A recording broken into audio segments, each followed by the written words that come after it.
पडून या राही उगाच संताची पायी, पडून या राही उगाच संताची पायी, न लगे पुसणे सांगावे, चित्त शुद्ध करी भावे। सहजते स्फिती उपदेश परयुक्ती, सहजते स्फिती उपदेश परयुक्ती, न लगे पुसणे सांगावे, चित्त शुद्ध करी भावे।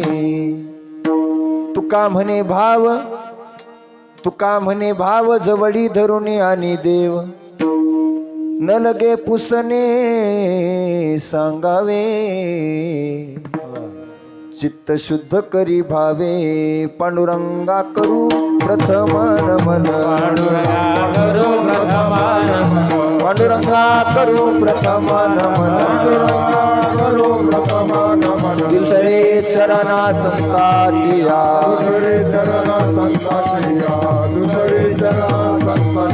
त्यांच्या कृपादाने कथेचा विस्तार,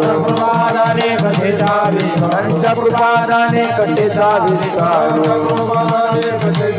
बाबाजी सद्गुरुदास तुका,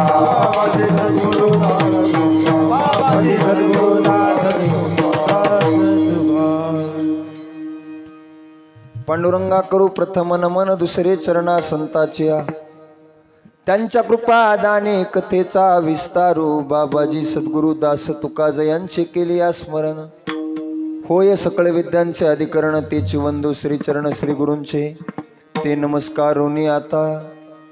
अलंकापुरी रम्य सिंहासनस्थं,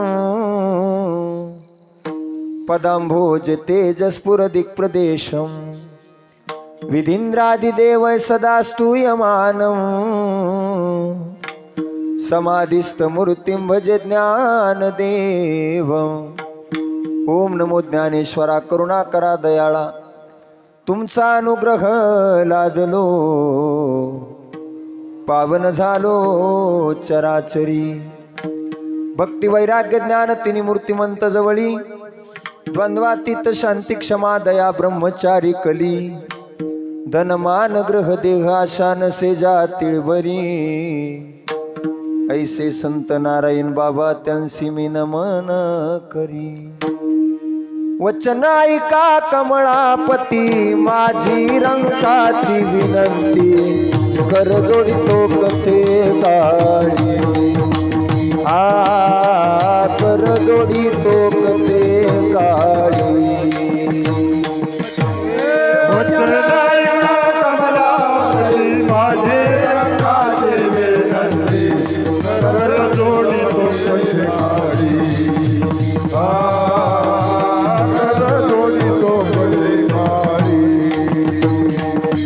कर जोडितो कथे काळी, आपण असावे जवळी। कर जोडितो कथे काळी, आपण असावे जवळी। कर जोडितो कथे काळी, आपण असावे जवळी। कर जोडितो कथे काळी, आपण असावे जवळी। कर जोडितो कथे काळी, आपण असावे जवळी। कर जोडितो कथे काळी, आपण असावे जवळी। कर जोडितो कथे काळी, आपण असावे जवळी। कर जोडितो कथे काळी, आपण असावे जवळी।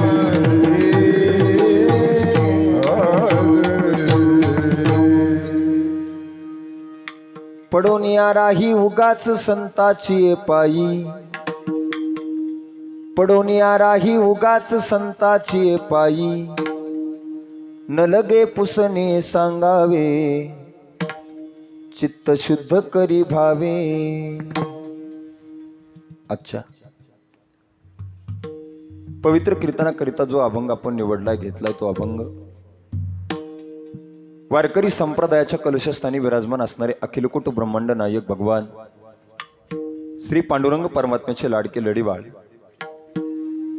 आणि वयाच्या 16व्या वर्षी हिंदवी स्वराज्याची शपथ घेणारे छत्रपती शिवाजीराजे यांचे धर्मगुरू, जगाचा संसार सुखाचा व्हावा याकरिता स्वतःच्या संसाराची राख रांगोळी करणारे देहूचे सुप्रसिद्ध साधू जगद्गुरु तुकोबाराय यांचा उत्कृष्ट असा 4 चरणाचा बहुतेकांच्या पाठातला परिचयाचा गोड असा अभंग आपण सेवेकरता निवडलेला आहे. आणि या अभंगाच्या द्वारे जगद्गुरु तुकोबाराय तुम्हा आम्हा सर्व जीवांना संतांच्या सानिध्यात यायला सांगतात. विठाला विठाला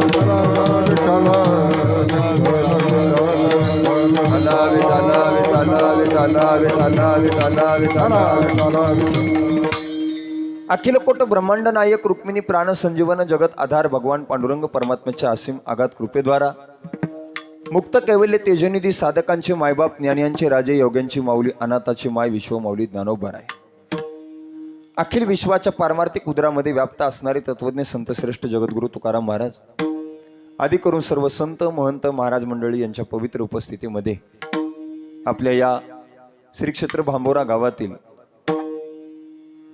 पवनसूत हनुमंतरायांच्या जन्मोत्सवाच्या निमित्ताने प्रतिवर्षाप्रमाणे चालू असणारा हा भव्य दिव्य स्वरूपाचा अखंड हरिनाम सप्ताह ज्ञानेश्वरी पारायण सोहळा आणि या सप्ताहातील ही 3ऱ्या दिवसाची कीर्तनरूपी सेवा समस्त ग्रामस्थ मंडळीच्या वतीने गावातील सर्व तरुण मंडळीच्या वतीने सप्ताह कमिटीच्या वतीने ही 3ऱ्या दिवसाची सेवा माझ्या वाट्याला आलेली आहे. सज्जनाहो चिंतन म्हणून जो अभंग आपण निवडलाय तो अभंग जगद्गुरु तुकोबारायांचा आहे. वारकरी संप्रदायामध्ये जगद्गुरु तुकोबारायांचा अधिकार फार मोठा आहे. वारकरी संप्रदायामध्ये आतापर्यंत जेवढे संत झाले त्या संतांमध्ये तुकोबारायांचा अधिकार थोडासा वेगळा आहे. काय अधिकार आहे तुकोबारायांचा? कोण तुकोबार आहे? कोणाला म्हणायचं तुकोबार आहे? देवाना आकाशातून खाली वाकून पाहावं आणि देवाच्या मुकुटातील एक हिरा खाली पडावा, तो हिरा म्हणजे जगद्गुरु तुकोबार आहे. तुकोबाराय म्हणजे कोणी सामान्य व्यक्तिमत्व नव्हतं. वैराग्य म्हटल्याबरोबर ज्यांची प्रतिमा आपल्या डोळ्यासमोर येते ते संत म्हणजे जगद्गुरु तुकोबार आहे.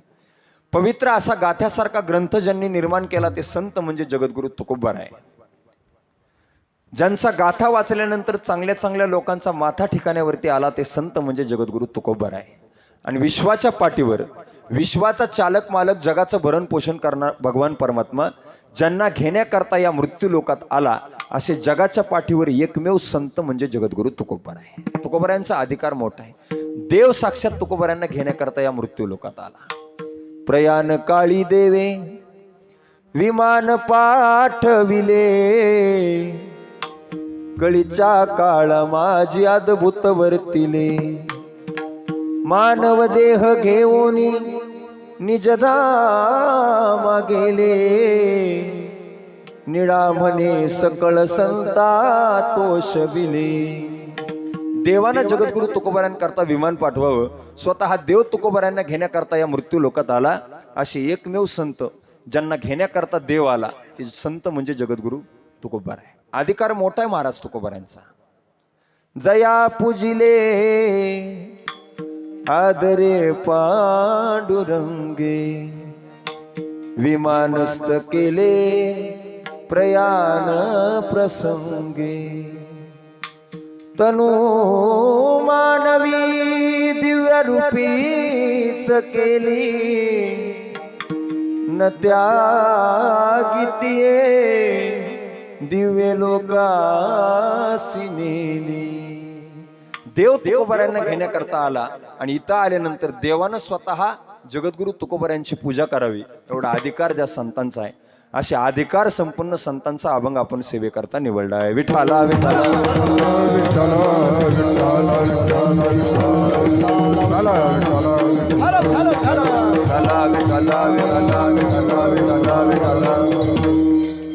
अनुकूल परिस्थितीमध्ये परमार्थ कोणीही करेल. बघा, सगळ्या गोष्टी उपलब्ध असल्यानंतर परमार्थ कोणीही करेल, पण प्रतिकूल परिस्थितीमध्ये ज्यांनी परमार्थाची मोठी जडणघडण केली, दगडाच्या टाळामधून गायले अभंग, असा ज्यांचा परमार्थ होता ते संत म्हणजे जगद्गुरु तुकोबार आहे. गोड रचना आहे महाराज. तुकोबाची अमृतवाणी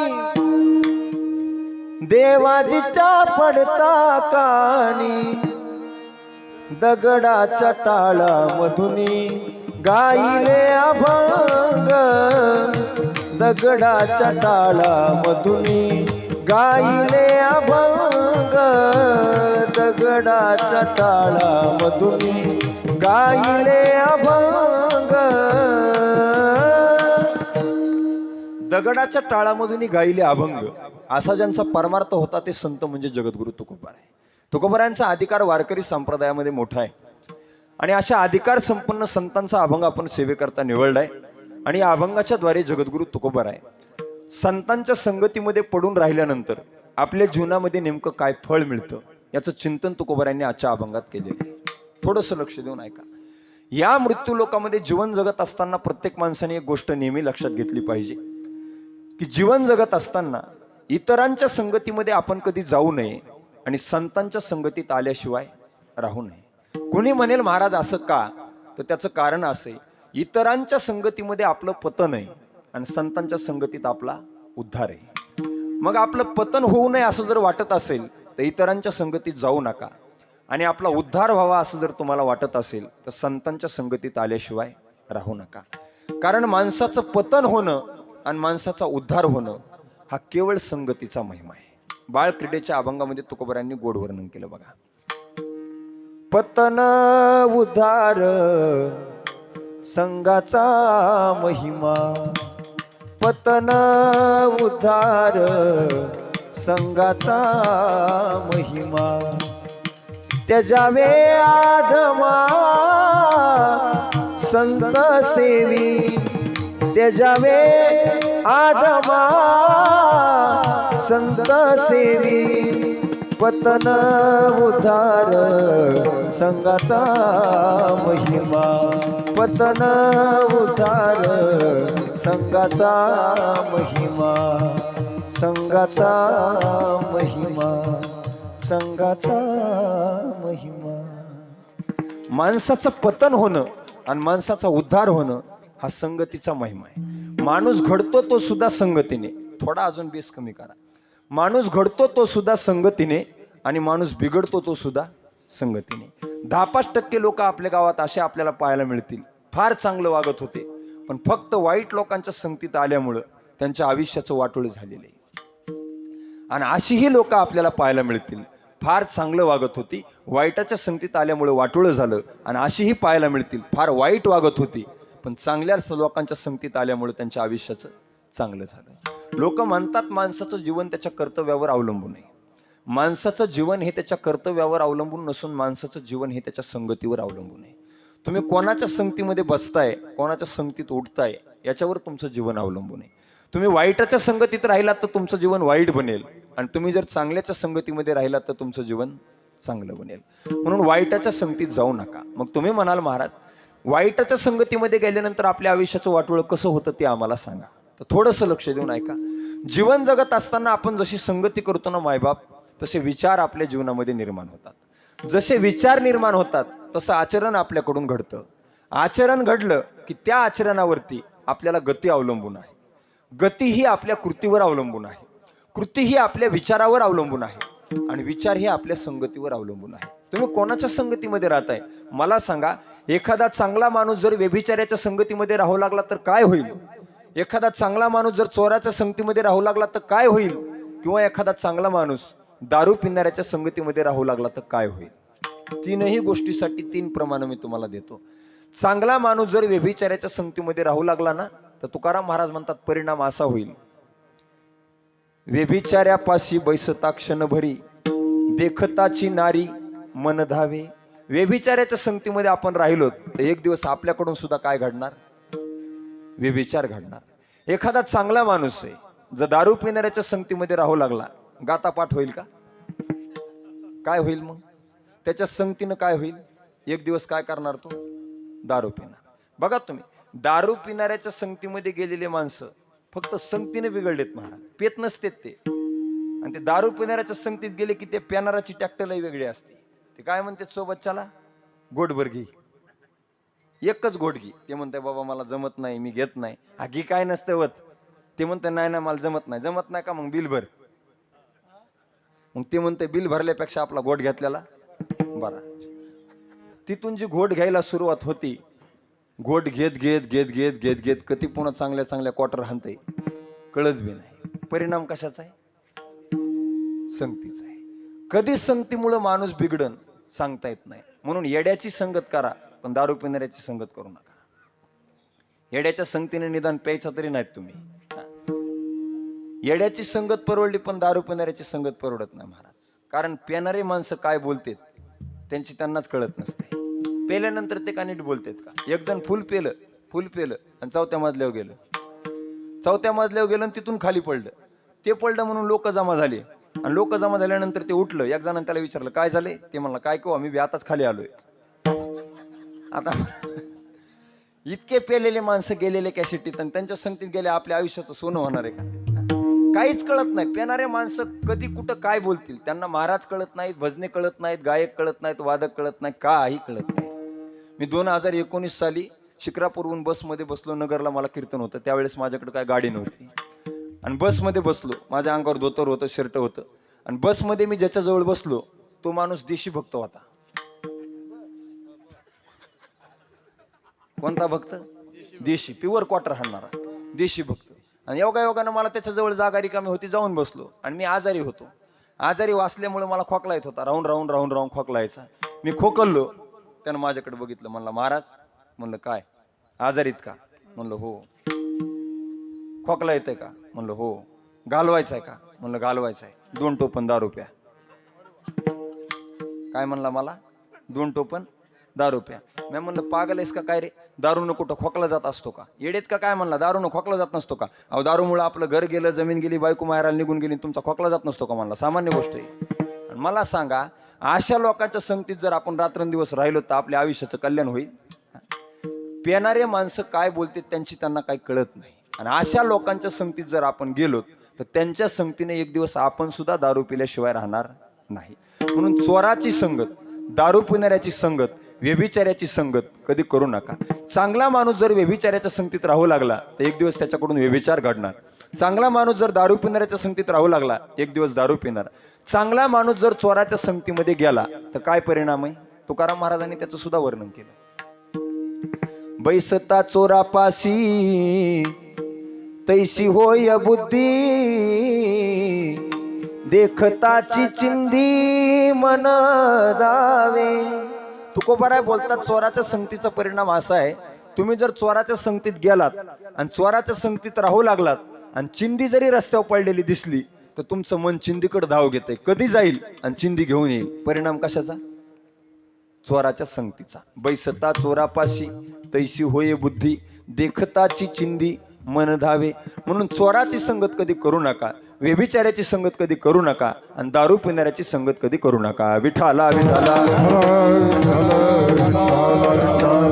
विठाला विठाला विठाला विठाला विठाला विठाला विठाला विठाला विठाला. नेहमी चांगल्या लोकांच्या संगतीमध्ये राहायला शिका. तुम्ही म्हणाल महाराज तुम्ही चांगल्या लोकांच्या संगतीत राहा असं तुम्ही सांगताय. संगती ही माणसाच्या जीवनामध्ये नेमकं काय करते तर लक्ष देऊन ऐका. चांगल्या लोकांची संगती ही माणसाच्या जीवनामध्ये वेगवेगळ्या प्रकारचे स्तर निर्माण करत असते. एक छोटंसं उदाहरण तुम्हाला देतो, मला थोडंसं बोलत चाला. एक पाण्याचा थेंब आहे, पाण्याचा थेंब. त्या पाण्याच्या थेंबाने तापलेल्या लोखंडाची संगती केली. काय झालं असेल त्या थेंबाचं? वाफ झाली, बाष्पीभवन झालं. एका क्षणात तो थेंब संपला, त्याचं नावही शिल्लक राहिलं नाही. आता त्याच पाण्याच्या थेंबाने कमलपत्राची संगती केली. आता काय झालं? मोत्यासारखा चमचम करू लागला. आता त्याच पाण्याच्या थेंबाने स्वाती नक्षत्रामध्ये समुद्रातल्या शिंपल्याची संगती केली. आता काय झालं? मोती बनला. आणि आता त्याच पाण्याच्या थेंबाने तोच पाण्याचा थेंब सापाच्या तोंडामध्ये पडला. काय झालं? विष झालं. पाण्याचा थेंब तोच आहे पण त्याच्या जीवनामध्ये वेगवेगळ्या प्रकारचे स्तर कशामुळे निर्माण व्हायला लागलेत? संगतीमुळं. तो कोणाच्या संगतीमध्ये याच्यावर माणसाचं जीवन अवलंबून असते. पहिल्यांदा त्या पाण्याच्या थेंबाने तापलेल्या लोखंडाची संगती केली. ते संगती करण्यासारखं होतं का? नाही. तापलेल्या लोखंडाच्या संगतीमध्ये गेलेला पाण्याचा थेंब जसा एका क्षणात संपतो तसं चांगली माणसं जर मूर्ख लोकांच्या संगतीत आली तर एका क्षणात त्यांच्या आयुष्याचं वाटोळं होतंय. विठाला विठाला विठाला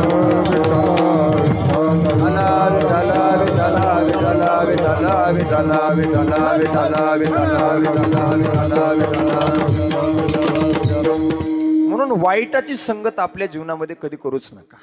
वाईटाच्या संगतीत जाऊ नका आणि चांगल्या लोकांच्या संगतीत आल्याशिवाय राहू नका. हे चांगल्या लोकांनी सुद्धा लक्षात घ्या.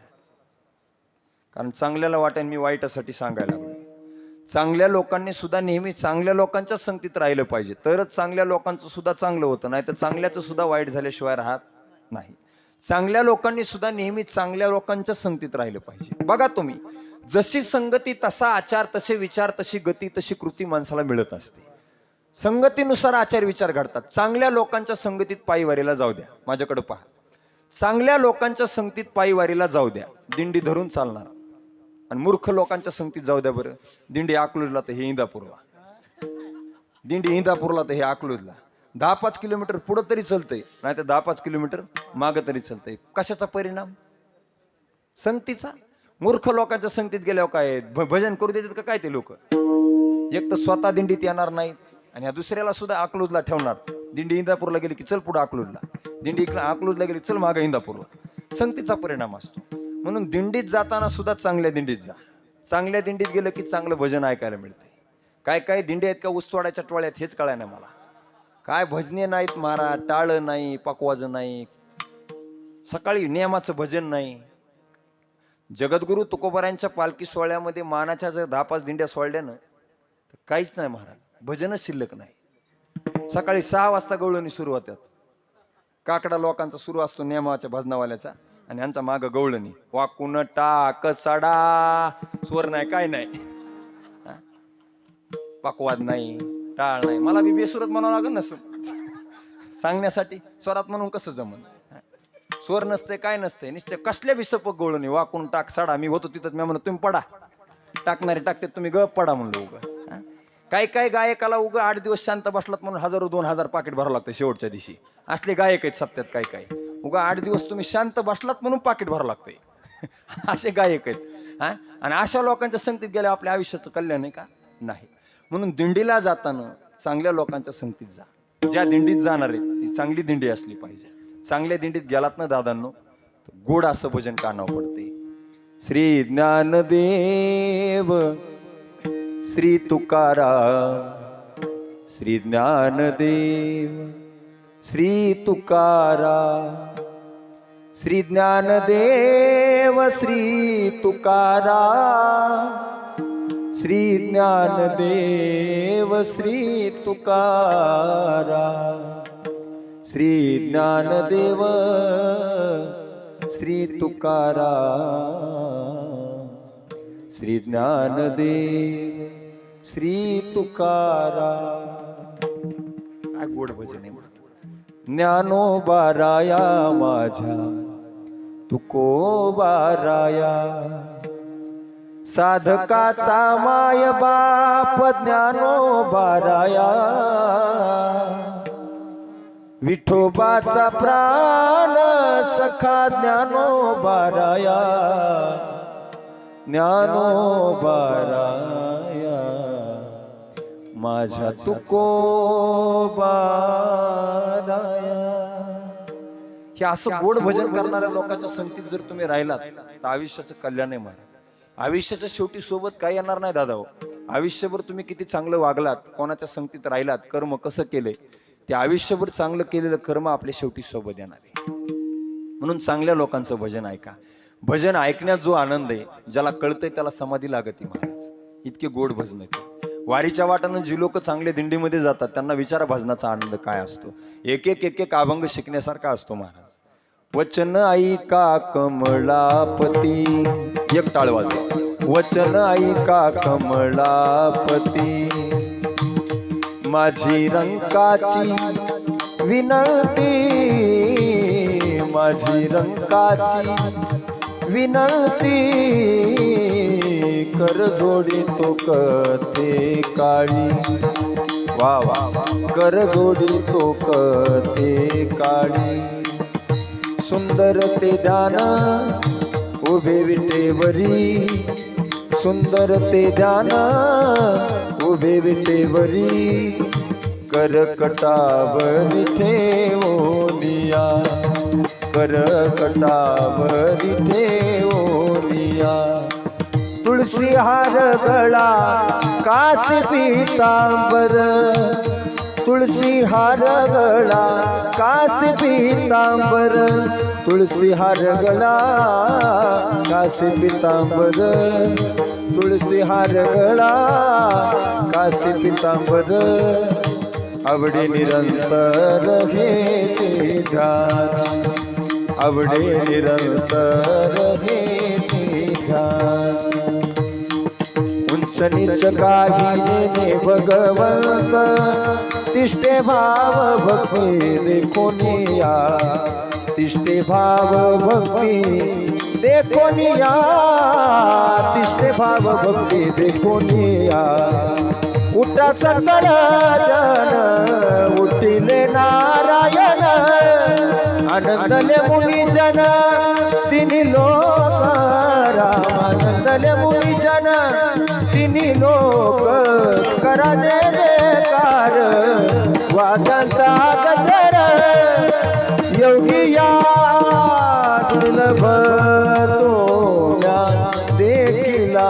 साजनी पाहता पाहता मना न पुरे धनी पाहता पाहता मना न पुरे धनी देखिला देखिला माय देवाचा देव जगजोगे जगजोगे जाग जाग बोलती जगजोगी जगजोगी जाग जाग बोलती जागता जगदेव राखा काही भाव अवघा क्षेत्रपाण पूजावा सकळ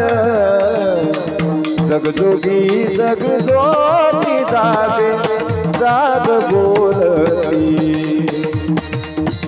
जगजोगी जगजोगी जाग जाग बोलती मनमोहन मुरलीवाला मनमोहन मुरलीवाला नंदा चाल गेला मनमोहन मुरलीवाला नंदा चाल गेला कशातलं भजन आहे दिंडीतलं भजन आहे एका एका ओळीतला एक एक एक एक अभंग मी तुम्हाला म्हणून दाखवला हे असं भजन चांगल्या दिंडीत गेल्यावर ऐकायला मिळते म्हणून हे सांगायचंय मला असं भजन त्या दिंडीत ऐकायला मिळतं अशा दिंडीत जा बघा तुम्ही चांगल्या दिंडीत गेलं नाटाचे भुपाळ्याचे बहिणाबाईचे ताटीचे जनाबाईचे मुक्ताबाईचे सगळे प्रकरण ऐकाय भेटतात कोणत्या दिंडीत गेल्या चांगल्या आणि मोकार दिंडीत गेलं की मग नुसते प्रकरण ऐकाय भेटतात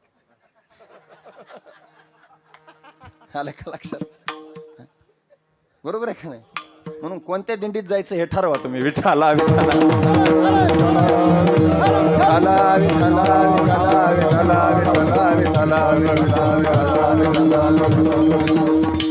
माणसाच्या जीवनामध्ये सगळ्या गोष्टी त्याच्या संगतीवर अवलंबून आहेत वाईटाची संगत आपल्या जीवनामध्ये कधी करू नका बघा तुम्ही चांगल्या लोकांच्या संगतीमध्ये पायी वारी करत करत करत पंढरपूरमध्ये पोहोचू द्या चांगल्या लोकांच्या संगतीत जर आपण पंढरपूरमध्ये पोहोचलो तरच चंद्रभागेला स्नानाला जाणार मोकाराच्या संगतीत जाऊ द्या बरं मठातच पुण्यश्लोक नळो राजा नळाला आंघोळ्या करणार कशाचा परिणाम आहे संगतीचा सगळं संगतीवरच बोलणार आहे मी हा सगळा संगतीचा परिणाम आहे म्हणून चांगल्या लोकांच्या संगतीच राहा आता एक गोष्ट सांगतो विंचू माहिती का विंचू मला सांगा त्या विंचुवाची संगती आपल्याला व्हायला पाहिजे का का ती संगती परवडणारी नाही बरोबर आहे का नाही विंचवाची संगती परवडती का परवडत नाही पण तुकाराम महाराज म्हणले विंचवाची संगत परवडत नाही पण तरी सुद्धा तुकाराम महाराज म्हणले एक वेळ विंचू भरा कोणापेक्षा समाजामध्ये अशी काही दुर्जन माणसं आहेत विंचवापेक्षा जास्त विषारीत मी सगळं प्रमाण देऊन बोलणार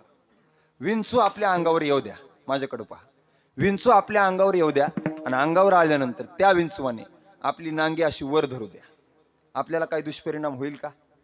होईल का? होणार नाही. कुठपर्यंत? जोपर्यंत विंचू नांगी खाली टेकवत नाही तोपर्यंत आपल्याला त्याच्यापासून काही दुष्परिणाम होणार नाही. एकदा का विंचवाने नांगी खाली टेकवली, मस्त थंडगार हे का नाही? नांगी टेकवल्यावर काय होईल? आपल्याला वेदना होतील ना. विंचवाने काय एकदा नांगी टेकवली की त्याचा दुष्परिणाम आपल्या शरीरावरती होऊ शकतो.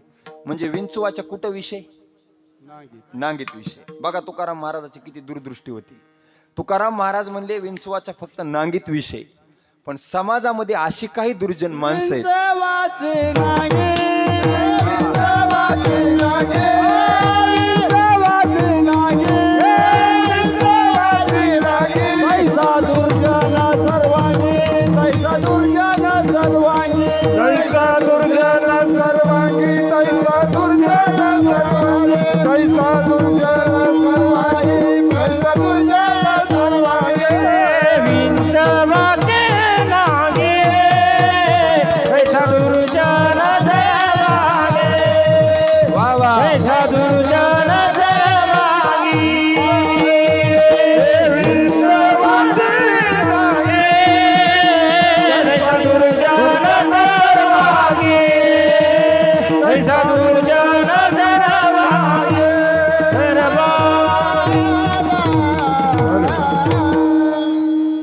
विंचवाचा फक्त नांगीमध्ये विषय, पण तुकाराम महाराज म्हणतात या समाजामध्ये अशी काही दुर्जन माणसे आहेत की त्यांच्या सर्वांगामध्ये विषय.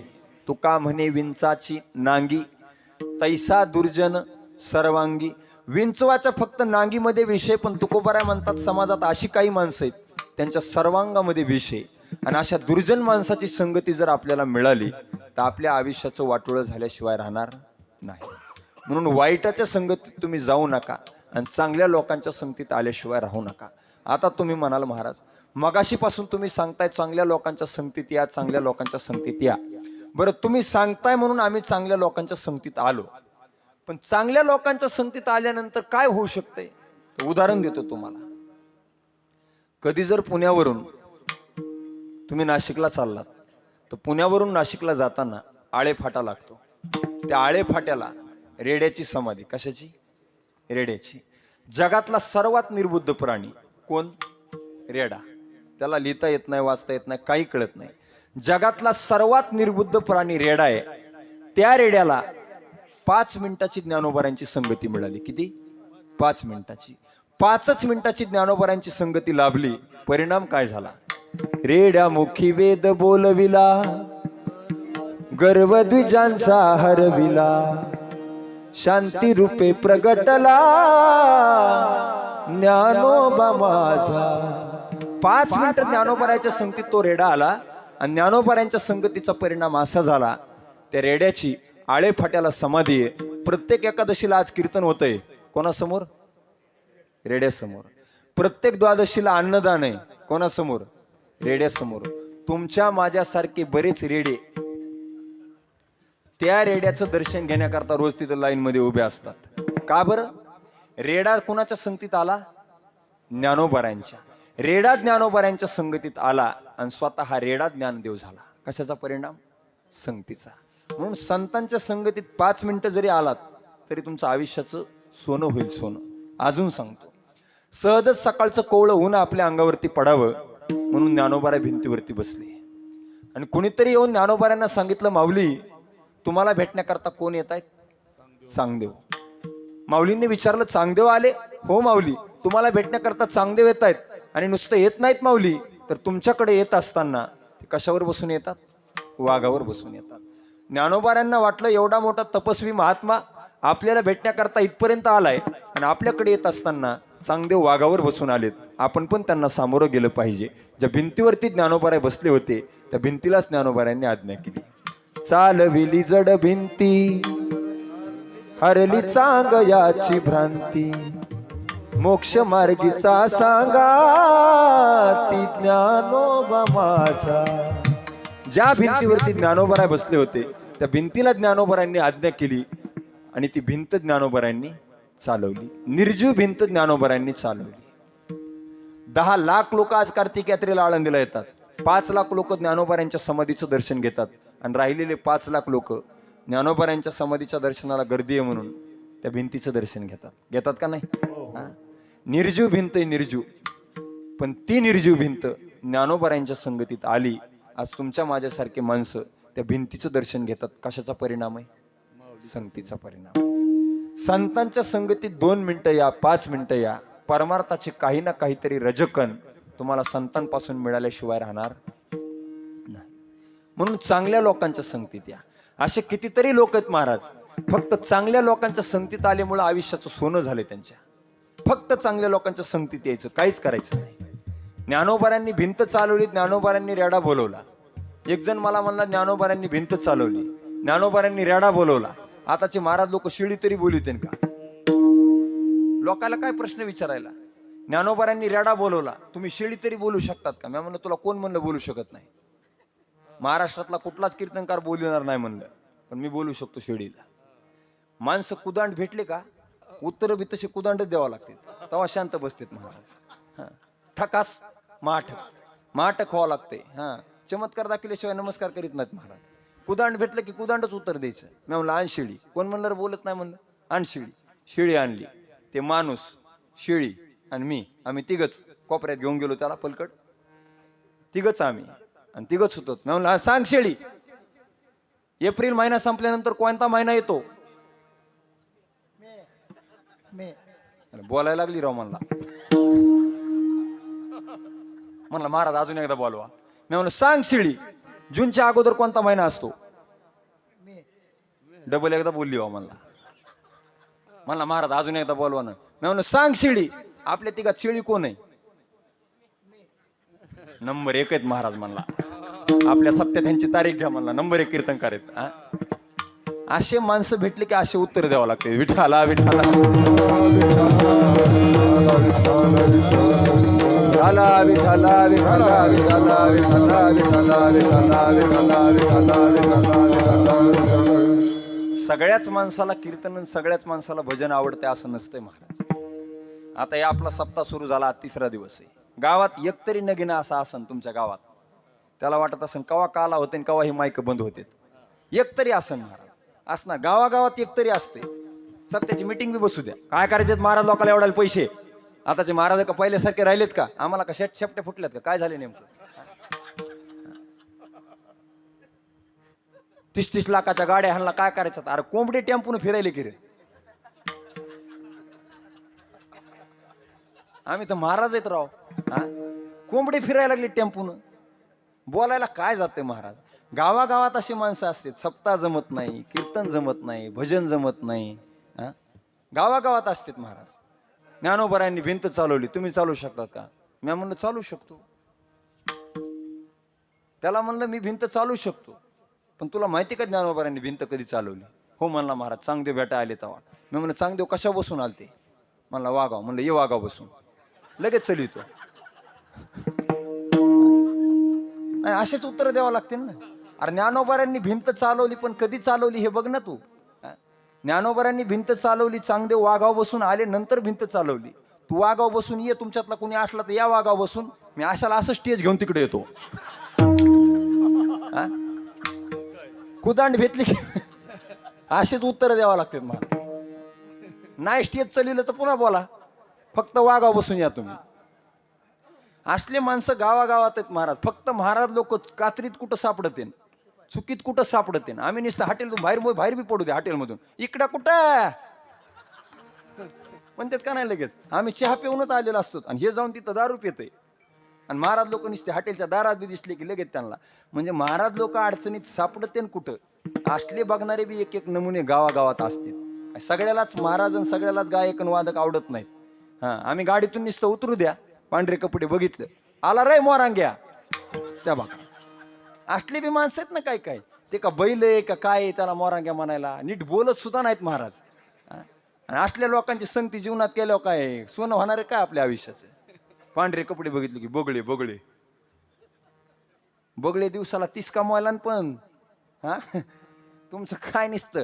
काही काही माणसं फक्त बोलत आहेत महाराज, आयुष्यात काहीच केलेलं नसतंय. जन्माला आला आईला त्रास, शाळात घातला गुरुजीला त्रास, लग्न लावून दिलं सासरवाडीला त्रास, मी आला कावळ्याला त्रास. सगळी जिंदगी त्रासात गेलेली असती.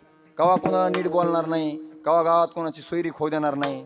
असले नमुने गावागावात आहेत महाराज. त्याला म्हणते नसतं त्या पोरासोबत जमले आमच्या गावातलं, ते पोर गव आहे त्याला गुरु येते त्या बघा. अरे त्याला काय बी येऊ दे, तुला काय करायचंय. एक एक नमुने कोणाची सोयरीक जमू देणार नाहीत, काहीच नीट होऊ देणार नाहीत. आणि अशा दुर्जन माणसाच्या संगतीत जर आपण गेलो तर आपल्या आयुष्याचं सोनं होईल का वाटोळं होईल? वाटोळं होईल. म्हणून मूर्ख लोकांच्या संगतीत कधी जाऊ नका आणि चांगल्या लोकांच्या संगतीत आल्याशिवाय राहू नका. चांगल्या लोकांची, संतांची, महात्म्याची, साधूची 5 मिनिटाची संगती तुम्हाला घडू द्या, तुमच्या आयुष्याचं सोनच होईल महाराज. मग तुम्ही म्हणाल महाराज लक्षात आलं आमच्या, तुम्ही मगाशीपासून सांगताय चांगल्या लोकांच्या संगतीत या, संतांच्या संगतीत या. बरं, तुम्ही सांगितल्याप्रमाणे आम्ही आता संतांच्या संगतीमध्ये आलो. पण संतांच्या संगतीत आल्यानंतर महाराज नेमकं आम्ही करायचं काय? नीट ऐका महाराज. संतांच्या संगतीत आल्यानंतर आम्ही नेमकं करायचं काय? तर तुकाराम महाराज म्हणले संतांच्या संगतीत आलं की महत्वाचं एक काम करायचं. करावी तातडी परमार्थी, करावी तातडी, करावी तातडी,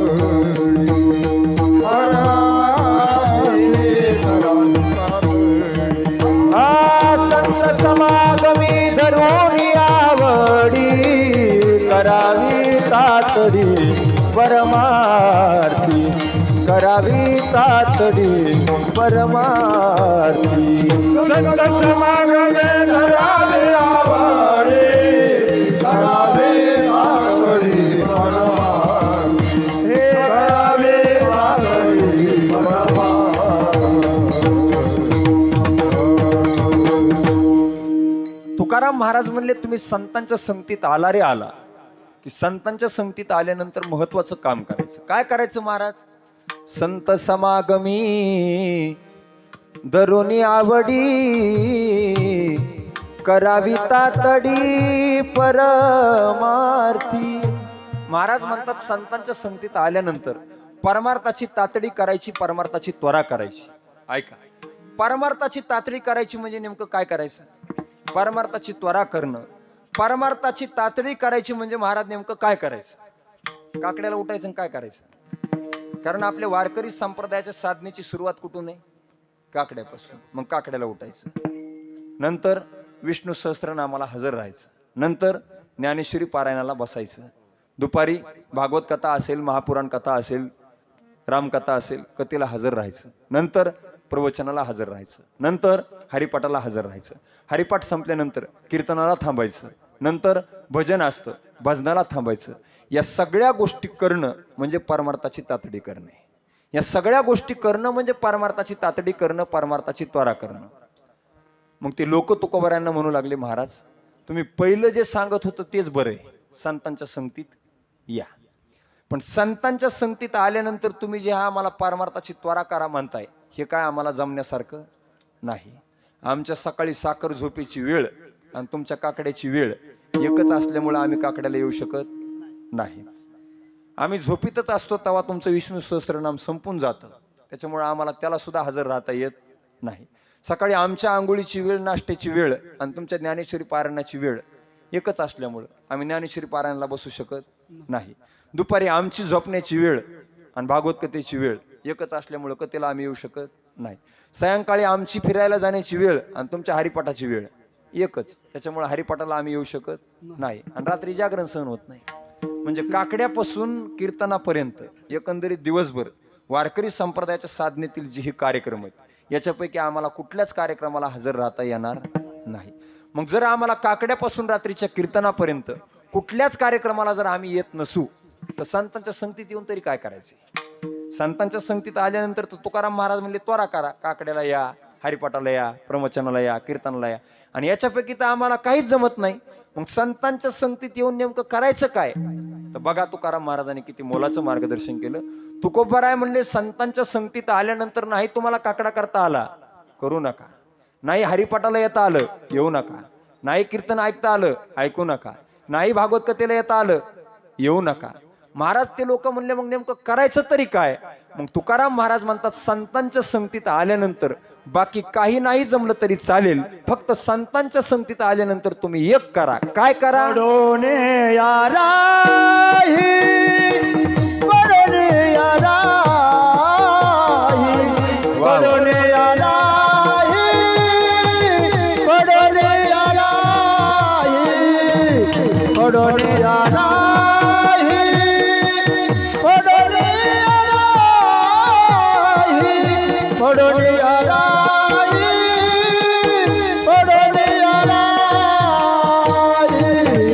पडोने या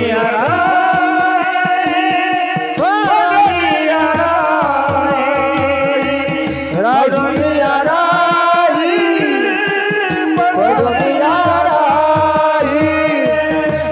पडोने या राही, पडोने या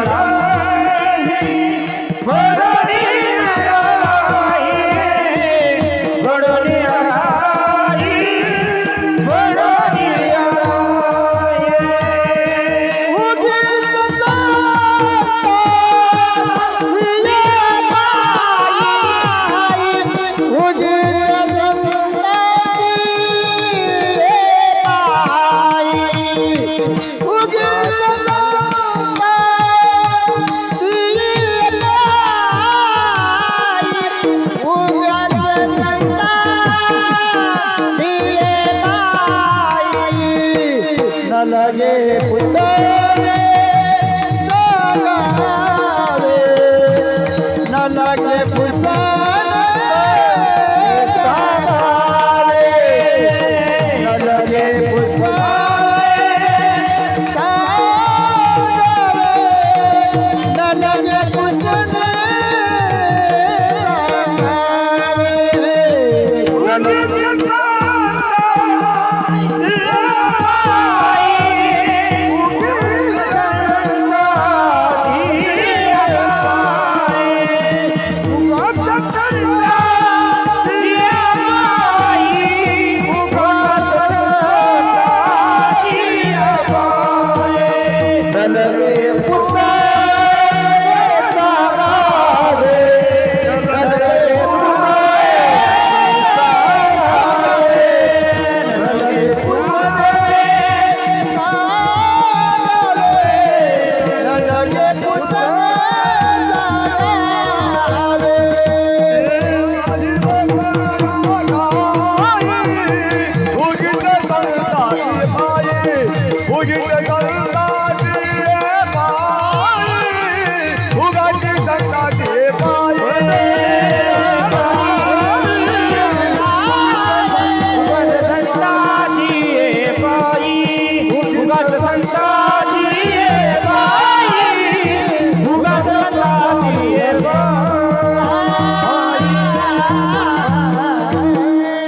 अभंगाच्या पहिल्या चरणामध्ये आपण प्रवेश केलाय.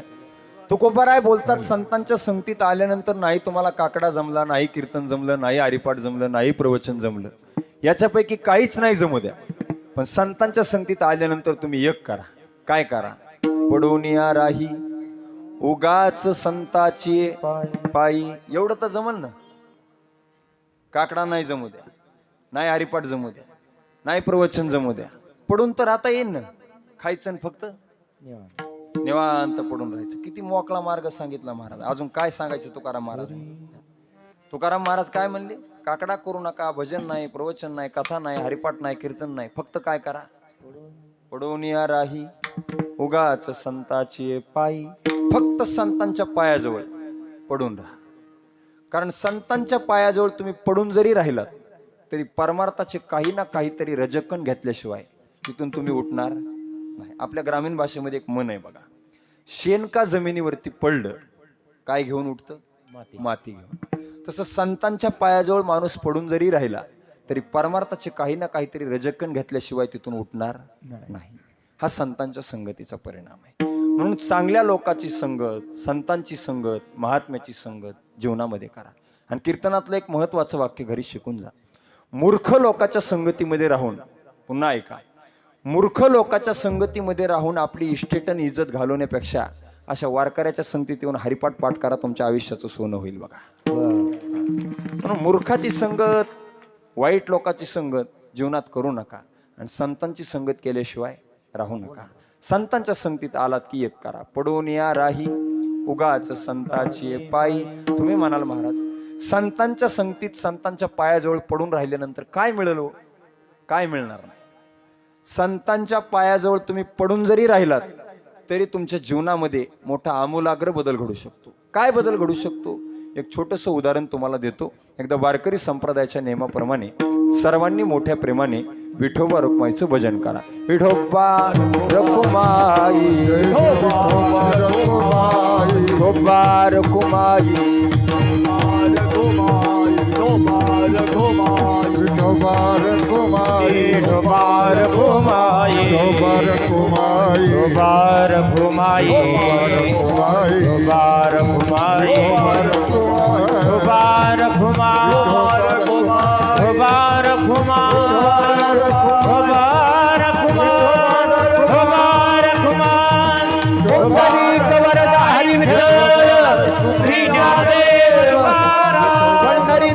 भगवान की माऊली ज्ञानेश्वर महाराज की, जगद्गुरु तुकाराम महाराज की, सद्गुरु जोग महाराज की, सद्गुरु नारायण महाराज, छत्रपती शिवाजी महाराज की जय.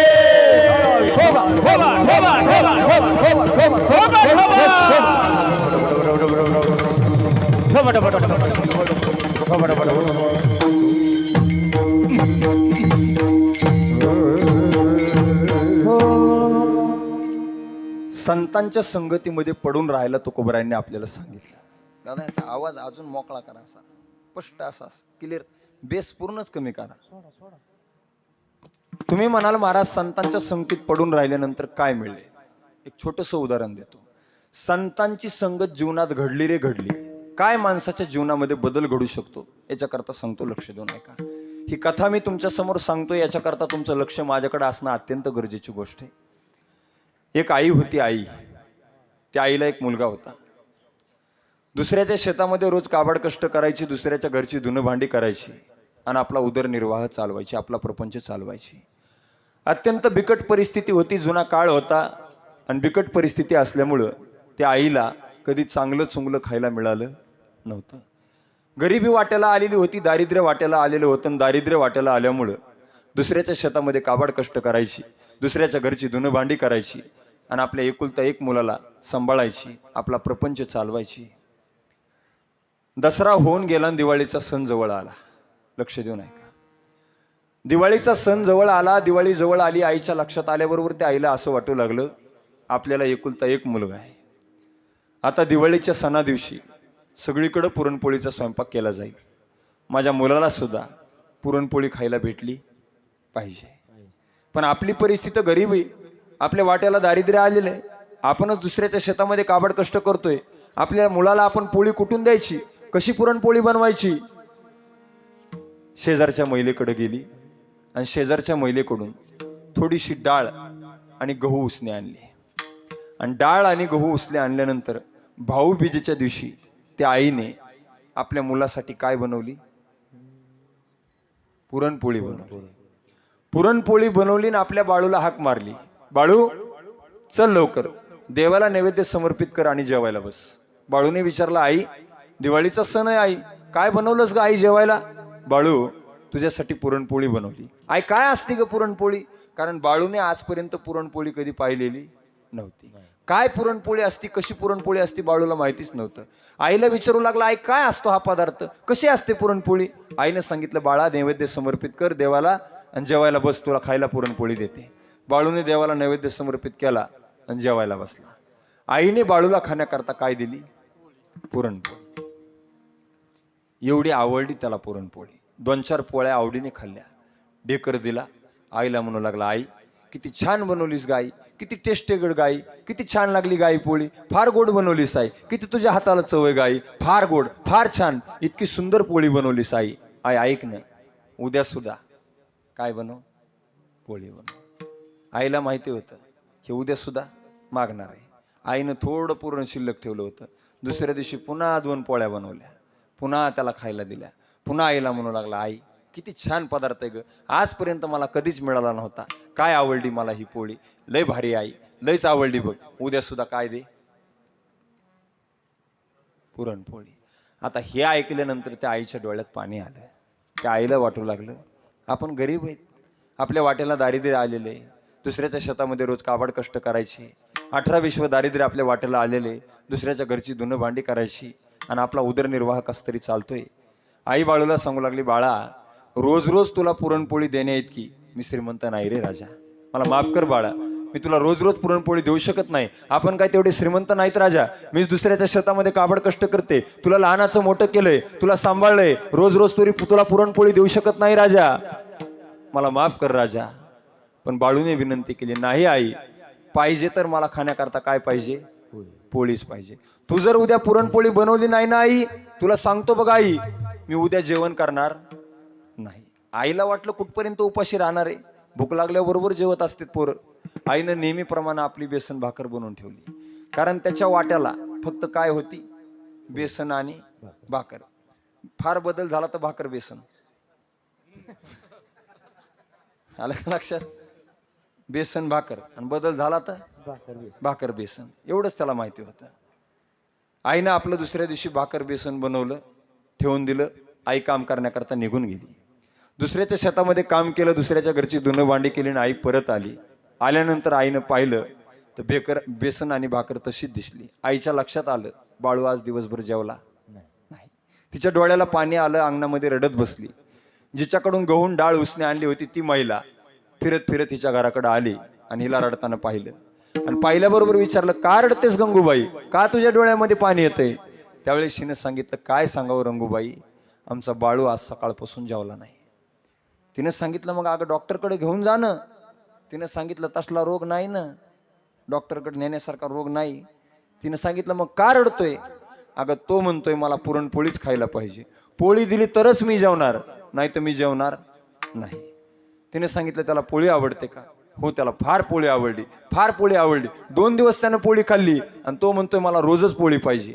हिनं सांगितलं, एक काम कर, तुझ्या बाळूला जर रोज रोज पोळी खायची असेल ना तर एक काम कर, आपल्याला पैठण जवळ आहे. काय, पैठण जवळ आहे, याला नाथ महाराजांकडे घेऊन जा. नाथ महाराजांच्या वाड्यावरती रोज पुरणपोळीचा स्वयंपाक असतो. रोज नाथबाबा विजयी पांडुरंगाला पुरणपोळीचा नैवेद्य समर्पित करतात आणि रोज नाथबाबांच्या वाड्यावरती पुरणपोळीचा स्वयंपाक असतो. श्रीमंत संत आहेत नाथबाबा, ऐश्वर्य त्यांच्याकडे, संपत्ती भरपूर आहे, सगळं ऐश्वर्य आहे, फार श्रीमंत आहेत. म्हणून ऐका, वारकरी संप्रदायामध्ये नाथ महाराज फार श्रीमंत होऊन गेले. त्यांच्या एवढे श्रीमंत संत आजपर्यंत पुन्हा झाले नाही.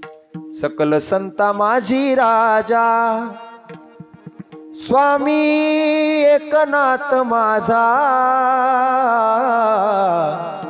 सकल संता माझी राजा राजा. नाथबाबा फार श्रीमंत. हिनं सांगितलं, नाथबाबांच्या वाड्यावरती रोज पुरणपोळीचा स्वयंपाक असतो, त्याला तिथं घेऊन जा. बाळू बाहेर खेळत होता. पुन्हा आईनं बाळूला हाक मारली, बाळू. बाळू धावत धावत आला. काय आई, पैठणला येशील का. बाळू म्हणू लागला, पोळी मिळेल का. आईनं सांगितलं, पोळी मिळेल, दिल्लीला येतो म्हणला. मग पैठण तर आपल्या महाराष्ट्रातच आहे, दिल्लीला येण्याची तयारी म्हणला माझी, फक्त काय पाहिजे मला, पोळी. आईने बाळूच्या हाताला धरलं ना आई त्या बाळूला घेऊन कुठं आली, पैठणला आली. पैठणला आल्यानंतर नाथबाबाचं दर्शन घेतलं. दर्शन झाल्यानंतर आई सांगू लागली, बाबा हा माझा मुलगा आहे, याला तुमच्या जवळ राहू द्या. नाथबाबा म्हणू लागले, राहू द्या आई साहेब, मला काय अडचण नाही. अनेक विद्यार्थी माझ्या घरी राहतात, कोणी कीर्तन शिकतंय, कोणी गायन शिकतंय, कोणी पकवास शिकतंय, कोणी भागवत कथा शिकतंय, कोणी शिव महापुराण कथा शिकतंय, कोणी रामकथा शिकतंय, अनेक विद्यार्थी आहेत, याला सुद्धा राहू द्या, काही अडचण नाही, याला मी सांभाळेल. आणि ऐका आई साहेब, आमच्याकडे राहत असताना तुमच्या पोराला आमच्या घरी अजिबात बोर होणार नाही. का बोर होणार नाही, आमच्याकडे काकडा असतो, विष्णू सहस्त्रनाम असते, भागवत कथा असते, दुपारी ज्ञानेश्वरीचं पारायण असते, प्रवचन असतं, हरिपाठ असतो, कीर्तन असतं, रात्री भजन असतं, त्याला करमून जाईल इथं. हे सगळी यादी कुणी ऐकली, बाळून. ऐकल्याबरोबर आईला बाजूला घेतलं, आई इकडे, इथं मला कशासाठी आणलंच ग. आई म्हणली, पोळीसाठी. महाराजांना तर पोळीचं नाव घेतलं नाही म्हणला, महाराजांना तर काकड्यापासून सुरू केली म्हणला. काकड्यापासून सुरुवात रात्रीच्या जागरापर्यंत महाराज आले, पण मध्ये आधी कुठंच पोळीचं नाव आलं नाही. तुम्हाला नेमकं आणलंच कशासाठी? आई म्हणली बाळा पोळी खाण्यासाठी. ते महाराजाला कबूल करून घे, पोळी मिळणार आहे का नाही. तुझ्या समोर कबूल झाले तर इथं राहतो, नाही तर आपलं चल म्हणला घरी. आता मला सांगा, कुठल्या आईला मना वाटेल फक्त पोळी खाण्यासाठी आमच्या पोराला तुमच्याजवळ राहू द्या, बाकी आमचं पोरग काय करणार नाही? मना वाटेल का? नाही. आईच्या लक्षात आलं इथं काय आपलं जमत नाही. आईने त्याच्या हाताला धरलं, आई परत निघाली. पण नाथबाबाच्या लक्षात आलं माय लेकरामध्ये काहीतरी कुरबुर झाली. नाथबाबानं त्या आईला हाक मारला, ओ आई साहेब का परत जाताय? ओ आई साहेब का जाताय परत? या आई साहेब. त्या आईनं सांगितलं, नाही बाबा आता आम्ही जातो. अहो याला इथं ठेवायचं होतं ना. हा बाबा त्याला इथं ठेवायचं होतं, पण आमचं नियोजन थोडंसं बदललंय, आम्ही निघालो परत. काय झालं नेमकं? समस्या तर तुमची सांगा, काय कारण आहे ते तर सांगा, तुमचा प्रश्न तर माझ्या समोर मांडा, आपण काहीतरी त्याच्यातून मार्ग काढू. त्यावेळेस नाईलाजानं त्या आईला सांगितलं की बाबा हा माझा मुलगा म्हणतोय पोळी खायला मला मिळणार असेल तर इथं थांबतो, नाही तर मी इथं थांबणार नाही. नाथबाबा म्हणले पोळीच पाहिजे का त्याला? तो म्हणू लागला पोळीच पाहिजे बाबा. काकड्याला नाही येणार म्हणा, काकडा आपल्याला जमणार नाही. हरिपाठ ना कशालाच नाही म्हणला, काकडा नाही, हरिपाठ नाही, तुमचं कीर्तन नाही, भजन नाही, फक्त पोळी खाण्यासाठी मी इथं थांबणार. काकडा सुरू झाला तर मी लांबून बघणार, पण तिकडे येणार नाही. आधीच सांगायलो मला.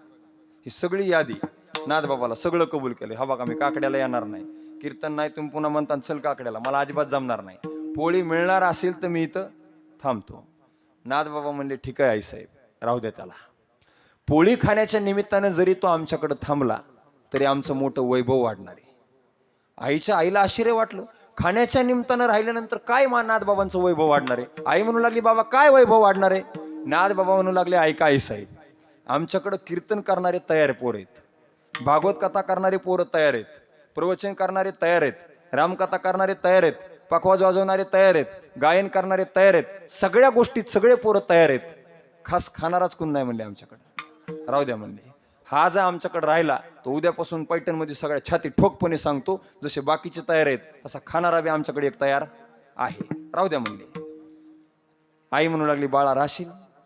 बाबानं पोळीचं कबूल केलंय ना? हो म्हणले केलंय, काय अडचण नाही. हा राहतो म्हणला, मग तुझा आहे म्हणला. आता नाथबाबाला म्हणू लागला बाबा पोळी मिळणार आहे, पण सकाळी किती वाजता? नाथबाबा म्हणले सकाळी माझं 10 वाजता स्नान वगैरे झालं की बरोबर 10 वाजता मी विजयी पांडुरंगाला नैवेद्य समर्पित करतो, आणि विजयी पांडुरंगाला नैवेद्य समर्पित केला की मी बरोबर सकाळी 11 वाजता तुला हाक मारतो, तुझं नाव काय? त्यावेळेस त्याने सांगितलं माझं नाव गावबा. काय नाव आहे? गावबा. संत गावबा महाराजाचं चरित्र मी तुम्हाला सांगायलो. गावबा महाराज नाथबाबाच्या संगतीत आल्यानंतर त्यांच्या जीवनामध्ये काय बदल घडला हे मला तुम्हाला सांगायचे.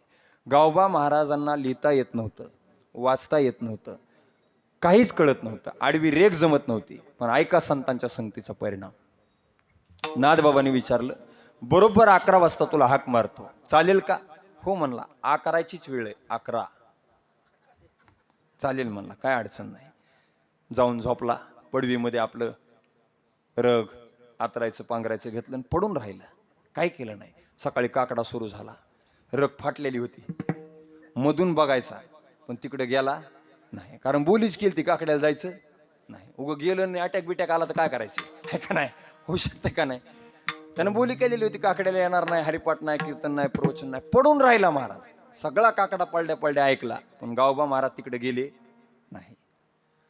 नेहमीप्रमाणे दुसऱ्या दिवशी नाथबाबा उठले, स्नान झालं.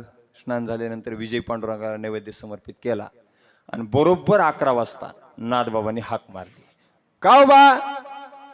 तटकन उठून बसला, चालत चालत चालत आला, नाथबाबाच्या संगतीमध्ये पोळी खायला बसला. आता नाथ महाराजांच्या घरच्या पुरणपोळ्या, काय पोळ्या असतील महाराज, लोणकडी तुपातल्या पोळ्या. पोळी म्हणलं, पोळीला काय पाहिजे? तूप. तूप असलं तर पोळीत मजा आहे. आता तूप नावाचा पदार्थच पाहायला मिळाला नाही. तूप म्हणलं की म्हणते चूप, अजिबात मागायचं नाही म्हणले लोक. तूप महाग झालंय ना. नाथबाबाच्या घरच्या पुरणपोळ्या लोणकडी तुपातल्या इतक्या नाजूक पोळ्या बनवलेल्या होत्या गिरजाई साहेबांनी. नाथबाबाच्या संगतीमध्ये पोळी खायला बसला आणि ऐका, 2-4 पोळ्या आवडीनं खाल्ल्या, ढेकर दिला. नाथबाबा म्हणले भरलं का पोट? हो म्हणला भरलं. या म्हणले मग पडतो म्हणला. आता हो म्हणले जाऊन पडा. महाराज रात्री किती वाजता? सकाळचं झालं पण रात्रीचं नाथबाबा म्हणले 8 वाजता हाक मारतो, काय काळजी करू नको. गेला. पुन्हा जाऊन काय केलं, झोपला, पडून राहिला, काहीच केलं नाही. रात्रीचे 8 वाजले. पुन्हा नाथबाबांना आवाज दिला, गावबा. तटकन उठून बसला. पुन्हा नाथबाबा सोबत गेला, पोळी खायला बसला. 2-4 पोळी आवडीने खाल्ल्या. असं सकाळी सायंकाळी सकाळी संध्याकाळी काय खाऊ लागला, पोळी खाऊ लागला. फक्त पोळी खाण्याच्या निमित्ताने नाथबाबाच्या संगतीत आला होता. दुसरं काय कारण होतं का? कारण काहीच नाही. आपल्याला पोळी खायची म्हणून नाथबाबाच्या संगतीत आला होता. लिहिताही येत नव्हतं, वाचताही येत नव्हतं. सकाळी पोळी, संध्याकाळी पोळी, सकाळी 11 आणि रात्री 8 एवढाच टाइम त्याच्या लक्षात बसलेला होता. 11 वाजता हाक मारली, पुरणपोळी खायला बसायचं. रात्री 8 वाजता नाथबाबाने आवाज दिला, पोळी खायला बसायचं. बरेच दिवस नाथबाबाच्या संगतीमध्ये राहिला. आणि ऐका, एक दिवस घटना अशी घडली, जसं तुम्ही आज कीर्तन ऐकायला आलात, असे पैठण गावातले सगळे लोक नाथबाबाच्या वाड्यावरती कीर्तन प्रवचन ऐकायला जायचे. आणि अशीच दुपारची वेळ होती. रामकथा नाथबाबा लोकांना सांगत होते, भावार्थ रामायण सांगत होते. आणि भावार्थ रामायण सांगत असताना त्या दिवशी कथेमध्ये नाथबाबांनी जाहीर केलं. काय जाहीर केलं? सज्जना हो, माय बापा हो, ऐका, येणाऱ्या फाल्गुन वद्य षष्टीला मी माझा देह गोदावरीच्या पात्रामध्ये समर्पित करणार आहे. मी जाणार आहे, मी माझा देह गोदावरीच्या पात्रामध्ये समर्पित करणार आहे. लोक म्हणू लागले, बाबा तुम्ही तुमचा देह गोदावरीच्या पात्रामध्ये समर्पित करणार, पण तुम्ही गेल्यानंतर मग हे राहिलेलं भावार्थ रामायण आम्हाला कोण सांगणार? आपलं रामायण चालू आहे, मग तुम्ही गेल्यानंतर राहिलेलं भावार्थ रामायण कोण सांगणार? नाथबाबा म्हणले, मी तुम्हाला एक वक्ता देतो. लोक म्हणले, कोण? नाथबाबा म्हणले, आपला गावबा. नाव ऐकलं होतं, लोक पॅकच झाले. लोक म्हणले, गावबा? अहो म्हणले, बाबा त्याला खाण्याशिवाय झोपण्याशिवाय काहीच माहिती नाही ना, त्याला लिहिता येत नाही, त्याला वाचता येत नाही, त्याला आडवी रेख कळत नाही, आणि तो काय भावार्थ रामायण सांगणार आहे? नाथबाबा म्हणले, का सांगू शकत नाही? ऐका संतांच्या संगतीची ताकद. नाथबाबा म्हणले, का सांगणार नाही? लोक म्हणले, बाबा तुम्हाला खात्री आहे सांगू शकतो? नाथबाबा म्हणले, 100% सांगू शकतो.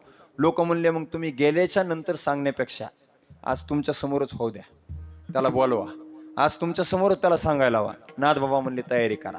दुपारची वेळ होती आणि बरोबर दुपारी 4 वाजता भावार्थ रामायणाची तयारी झाली. लोक ऐकण्याकरता बसले आणि लोकांनी सांगितलं, बोलवा बाबा. आणि दुपारी बरोबर 4 वाजता नाथबाबाने आवाज दिला. कुणाला? गावबा. गावबा तटकन उठून बसला. महाराजाला म्हणला, महाराज आज दुपारीच कस काय पोळी? कारण त्याला सकाळी 11 आणि रात्री 8 एवढंच माहिती होतं. त्याला वाटलं ज्या आरती हाक मारली त्या आरती दुपारच्या पाऱ्यातच पुरणपोळ्या केल्यात काय की आज. कस काय म्हणला आज दुपारीच पोळी? नाथबाबा म्हणले, राजा आज पोळी नाही, आज पोती सांगायची, उठ. त्यावेळेस नाथबाबा म्हणू लागला, बाबा मला लिहिता येत नाही, मला वाचता येत नाही, माझी बुद्धी जड आहे बाबा, मला काहीच कळत नाही, मी शाळेत गेलो नाही, लिहिता येत नाही, वाचता येत नाही, मला आडवी रेख कळत नाही, आणि मी खाण्याशिवाय दुसरं केलंय काय बाबा? इथं आलो तसं फक्त तुमच्या संगतीमध्ये इथून उठतो, पोळी खातो आणि येऊन झोपतो, पुन्हा उठतो, रात्री पोळी खातो, येऊन झोपतो, याच्या पलीकडे मी काहीच केलं नाही बाबा, मला लिहिता येत नाही, वाचता येत नाही, मी काय रामायण सांगणार आहे? त्यावेळेस नाथबाबा म्हणले, का सांगू शकत नाहीस? नाथबाबाला म्हणू लागला, बाबा तुम्हाला वाटतंय मी सांगू शकतो? नाथबाबा म्हणले, अरे का सांगू शकत नाहीस? ऐका, नाथबाबानं त्याच्या पायाच्या नखापासून डोक्याच्या केसापर्यंत आपली कृपादृष्टी त्याच्यावरती टाकली आणि नाथबाबाची कृपादृष्टी झाल्याचा परिणाम कृपा कटाक्ष न्याहाळीले आपुले पदी बैसविले बापर कुमादिवरु विठ्ठले भक्ता दिधले वरदाने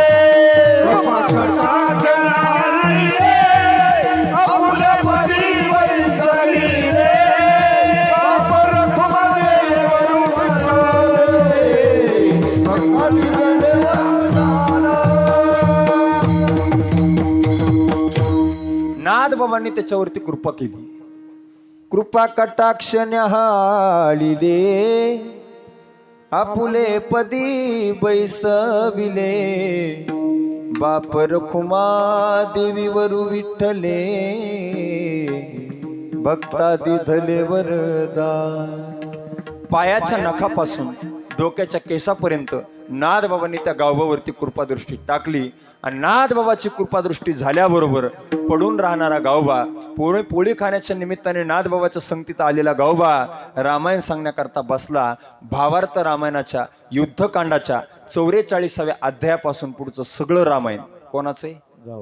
गावबा महाराजांचं. नाथबाबाच्या रामायणामध्ये आणि गावबा महाराजांच्या रामायणामध्ये किंचितही फरक आपल्याला जाणवणार नाही. कोणतं नाथबाबाचं आहे आणि कोणतं गावबा महाराजाचं आहे आपल्या लक्षात येणार नाही. पोळी खाण्याच्या निमित्तानं तो गावबा नाथबाबाच्या संगतीत आला आणि पोळी खाणारा गावबा रामायणाचा लेखक झाला. हा संतांच्या संगतीचा परिणाम आहे. म्हणून संतांची संगत आपल्या जीवनामध्ये करा. अर्ध्या तासाची 1 तासाची जरी संतांची संगत घडली तर आपल्या जीवनामध्ये आमूलाग्र बदल घडू शकतो. जो बदल गावबा महाराजांच्या जीवनामध्ये झाला. काय बदल झाला? आज तुमच्या माझ्यासारखे हजारो देहूच्या जवळ सुदुंबरे गाव आहे. कोणतं? सुदुंबरे. त्या सुदुंबऱ्याला समाधी आहे. कोणाची? संताराम महाराज जगणारे. हा, जगनाडे महाराजाची तिथं. आणि गावबा महाराजाची तिथंच आहे ना. मला ते नाव आठवना आता. गावबा महाराजाचं म्हणजे गावबा महाराजांची समाधी आहे. आम्ही तळणी गाव आहे. समाधी बरं जाऊ दे, आता आठवणा गेले ते. तर नाथबाबाच्या संगतीत गावबा महाराज आले आणि नाथबाबाच्या संगतीचा परिणाम असा झाला की रामायणाचे लेखक झाले. कोण? गावबा महाराज. लिहिता येत होतं का? नाही. वाचता येत होतं का? नाही. येत नव्हतं. लिहिता वाचता न येणारा गावबा, निर्बुद्ध, काहीही येत नव्हतं. पोळी खाण्याच्या निमित्ताने नाथबाबाच्या संगतीत आले आणि पोळी खाण्याच्या निमित्ताने आलेले गावबा महाराज रामायणाचे लेखक झाले. हा संतांच्या संगतीचा परिणाम आहे. म्हणून तुकाराम महाराज म्हणले, नाही बाकीचं काही जमलं तर गावबा महाराजासारखं एक काम करा. पडून या राही उगाच संताची पायी. मग एका माणसाने तुकाराम महाराजांना प्रश्न विचारला, महाराज असं संतांच्या संगतीत तुम्ही पडून राहा म्हणताय, पण किती दिवस पडून राहायचं? पडून नेमकं किती दिवस राहायचं? त्यांना विचारावं लागेल ना, सांगावं लागेल ना. 5 वर्ष झाला आम्ही तुमच्या सोबत आहेत, आमच्यात अजून काहीच बदल नाही, तुम्ही घेतला विकास करून तुमचा, बरोबर? त्यांना विचारावं लागेल ना, त्यांना सांगावं तर लागेल ना, आम्ही एवढ्या दिवसापासून तुमच्या संगतीमध्ये. त्यावेळेस तुकाराम महाराज म्हणतात, संतांच्या संगतीमध्ये पडून राहिल्यानंतर संतांना काही विचारण्याची गरज नाही, काही सांगण्याची गरज नाही. फक्त आपण आपलं चित्त शुद्ध ठेवायचं. अभंगाचं 2रं चरण. तुकाराम महाराज म्हणतात, संतांच्या पायावरती फक्त तुम्ही भाव ठेवा. तुम्ही ठेवलेला भाव काय काम करू शकतो, काय क्रांती करू शकतो? तर महाराज म्हणतात, त्या भावात अशी ताकद आहे. तुका म्हणे भाव जवळी धरुनी आणि देवाच्या गच्चीला धरून आपल्याकडे ओढून आणण्याची ताकद आहे. कशात? भावात. आपल्या अंतःकरणात काय असला पाहिजे? भाव असला पाहिजे. ज्याच्या अंतःकरणात भाव आहे, जगाच्या इतिहासात आजपर्यंत त्याच्या घरी देव आलेला आहे. तर भाव शुद्ध असला पाहिजे. शबरी मातेच्या अंतःकरणात शुद्ध भाव होता. रामप्रभूंकडे जाण्याची गरज पडली नाही. उलट आश्रमात या कधी रे येशील, ही माझी भावना रामा रघुनंदना. देवा माझ्या झोपडीत कशी येशील रे? हे राघवा, हे केशवा, हे रामा, ऐका महिमा वडीची. ऐका महिमा वडीची, ऐका महिमा वडीची. ऐका महिमा वडीची. बोरे खाय भिल्लणीची, बोरे खाय भिल्लणीची रा. थोर प्रेमाचा भुकेला, भुकेला, थोर प्रेमाचा भुकेला. त्याच्या अंतःकरणात भाव आहे, त्याच्या घरी देव आलेला आहे. कोणत्या कीर्तनकाराने आजपर्यंत तुम्हाला असं कधी सांगितलं का, शबरी माता चालत चालत रामप्रभूच्या दर्शनाला अयोध्येला गेली? जे कीर्तनकार असं सांगन, नक्की कीर्तन संपलं बुटाड खाईन का नाही? असं घडलेलंच नाही ना महाराज. विश्वाचा चालक मालक देव, संपूर्ण सृष्टी ज्याच्या ताब्यात आहे तो देव आहे. गतिर्भर्ता प्रभू साक्षी निवास शरणम श्रुत प्रभो प्रलय स्थानम निदानम बीजमव्ययम. या पदावरच्या सगळ्या वाचा म्या बोलविल्या वेदू बोले म्या चालविल्या, सूर्य चाले म्या हलविल्या, प्राणू हाले जो जगा ते चाळीता, किंवा तुझी या सत्तेने वेदासी बोलणे. वेद ताब्यात, सृष्टी ताब्यात, गाव ताब्यात, संपूर्ण विश्व ज्याच्या ताब्यात आहे तो देव आहे महाराज. कोणाला कधी झोपवायचे, 5 मिनिटं घेऊ ना, जास्त घेतली तर काय अडचण नाही. कोणाला कधी झोपवायचे आणि कोणाला कधी उठवायचे कोणाच्या हातात आहे? देवाच्या. म्हणून रात्री झोपायलात ना तुम्ही सगळ्याला माफ करून झोपा. दिवसभर काय काय कुटाने केली आहेत सगळं विसरायचं. कोणासोबत आपले भांडणं झाले, कोणाचे पैसे बुडविले, सगळं विसरून झोपायचं. का सगळ्याला माफ करायचं? आणि कितीही आपल्यासोबत कोणाची दुश्मनी असू द्या सगळ्याला माफ करून झोपायचं. का? कारण रात्री आपण लावलेला डोळा सकाळी उघडणच का नाही याची गॅरंटी आहे का? आपल्या हातात आहे का ते? काही काहींनी रात्री डोळा लावला तसाच लागला त्यांचा, पुन्हा उघडलाच नाही. कवा कोणाचं काय होईन आणि कवा कोणाचं काय व्हायचं नाही आपल्या हातात काही नाही. काय काय माणसं सकाळी उठल्या उठल्या म्हणते माझा मनका नसते, देवाचा कणका असते. ते सकाळी सकाळी मनका जाईन, खुबा जाईन, हात जाय, पाय जाईन, काय नसते. ते सगळं देवाच्या हातात असते. ही सृष्टी देवाच्या ताब्यात आहे. चाले हे शरीर कोणाचे या सत्ते, कोण बोलविते हरिविन. महाराज म्हणले हे शरीर चालवण्याची ताकद देवाची. हे सगळं शरीर देव चालवतोय. म्हणून मनका दुकान, खुबा दुकान, हात दुकान, पाय दुकान याच्यात काय नवल नाही. आपल्या हातात नसून सगळं देवाच्या हातात आहे. आणि या सगळ्या गोष्टी ज्या देवाच्या हातात आहेत, तुकाराम महाराज म्हणतात तो देव शबरी मातेच्या घरी उष्टी बोरं खाण्याकरता गेला. पण शबरी मातेच्या अंतःकरणात काय होता? भाव होता. एक दिवस वाट नाही पाहिली महाराज, एक युग निघून गेलं तरी सुद्धा रामाचं भजन बंद झालं नाही. आज तरी प्रभू मला भेटण्याकरता येतील, उद्या येतील, परवा येतील, आज येतील, उद्या येतील, परवा येतील. एक युग निघून गेलं पण शबरी मातेची भक्ती थांबली नाही. आपण करतो का तेवढी भक्ती? अहो दुपारी पंक्तीला जेवायला नाही भेटलं तर माणसं खवळायला लागले ते कुंभकाव. पंक्तीला निसतं. शबरी मातेने एक युग वाट पाहिली. कीर्तनकाराची व्यवस्था चांगली झाली नाही तर कीर्तनकार रागवायला लागले लोकावर. आपली भक्ती तितकी नाही ना. भक्ती श्रेष्ठ असली की देव भेटतो महाराज. बऱ्याच लोकांचं हेच गारा नाही, आम्ही रात्रंदिवस भजन करायला लागलो, आम्हाला देवच भेटाना. पण आपलं भजन कसं आहे, शबरी मातेचं भजन कसं होतं, आपण भजन कसं करतोय याचा विचार माणसाने केला पाहिजे. भक्ती बदलली म्हणून देवाची प्राप्ती नाही, बाकी काही नाही. भक्ती बदलली लोकांची. गळ्यात माळ तुळशीची, खिशाला बिल्ला नरेंद्र बाबा, पेनावर अनिरुद्ध बापू, गळ्यात लॉकेट आसाराम बापू, पुस्तकं वामनराव पै, वारी शिर्डी साईबाबा, दुसरी वारी गजानन बाबा, घरात फोटो आम्हा भगवान. अरे नेमका कोणाचा आहेस तू? वार बदलला की देव बदलायलेत महाराज. वार बदलला की देव बदलायले. सोमवारी महादेवाच्या मंदिरात जातो मी, असा गर्दा महाराज सोमवारी. मंगळवारी तिथं बेल उचलाय माणूस नसते, पुन्हा सगळे मंगळवारी दुसऱ्या देवाकडे. आणि अशी भक्ती करते तर पुन्हा म्हणते तर आम्हाला देवच भेटन. कसा भेटन? तुकाराम महाराज म्हणले आपुला तो एक, दोन नाही म्हणले. गात्यामधला कुठला अभंग दाखवा बरं, 2 शब्द आहे. एक गाऊ आम्ही विठोबाचे नाम, आपुला तो एक. एकच सांगितलं ना सगळीकडे. एक धरीला चित्ती आम्ही रखुमाईचा पती. कुठलाही अभंग पहा 2 शब्द कुठंच नाही. आणि तुम्ही जर वाराला देव बदलला तर कशी तुमची देव कसा मिळायच तुम्हाला? काय भक्ती महाराज, काय काय लोकांची. देवपूजा करू लागला एक माणूस, मूर्ती हातात होती, वाट्यावर बसून देवपूजा करायला. कुत्रं भुकलं, मूर्ती फेकून आणली. देव भेटन का अशानं? कुत्र्याला जर तुम्ही देव फेकून हाणायला लागलात आणि आम्हाला देव भेटना म्हणून बॉम्ब लागलात, पुन्हा कसा भेटायचा देव?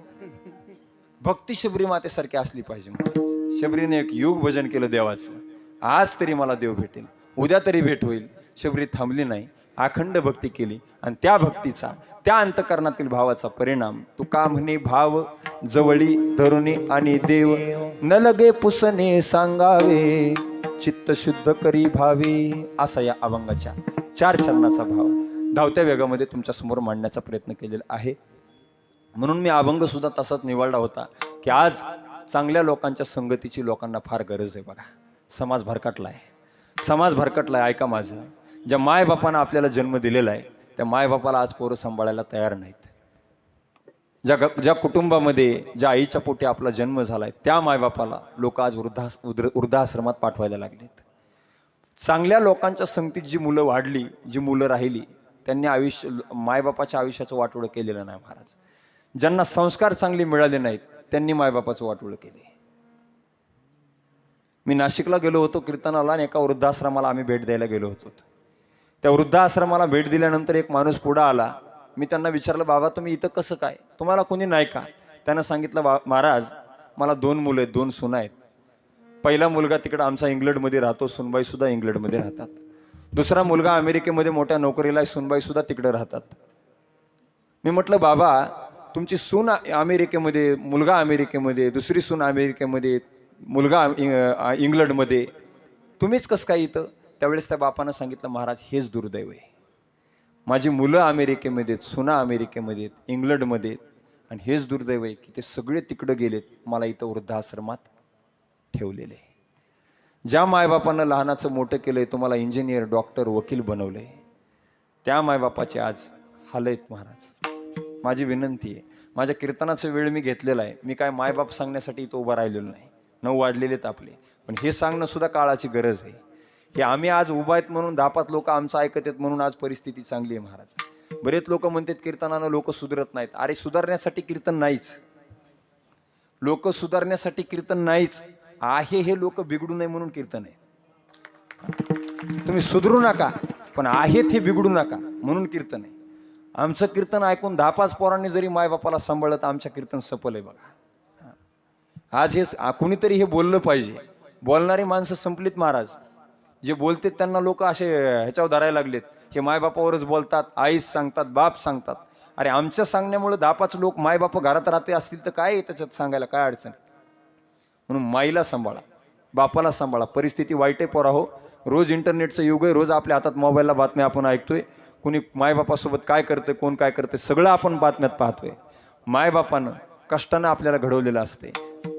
संसाराचा गाडा हाकणं म्हणजे सोपी गोष्ट नाही महाराज, पण त्याच संसाराचा गाडा बापानं जिजू जिजू हाकलेला आहे. कसा हाकलेला आहे? जिजू जिजू. त्याच्या फाटक्या सदऱ्याला किती ठिगळं जोडलेली, उभ्या आयुष्याला त्याने कशी कातर लावलेली. मला कसस होत या कुणी बाबा म्हणताना, पुरी हुंद का दाटतो या गोष्ट बापाची सांगताना, गोष्ट बापाची सांगताना, गोष्ट बापाची सांगताना. जिजू जिजू संसाराचा गाडा हाकला, फटामंदी हसू जरी कना वाकला.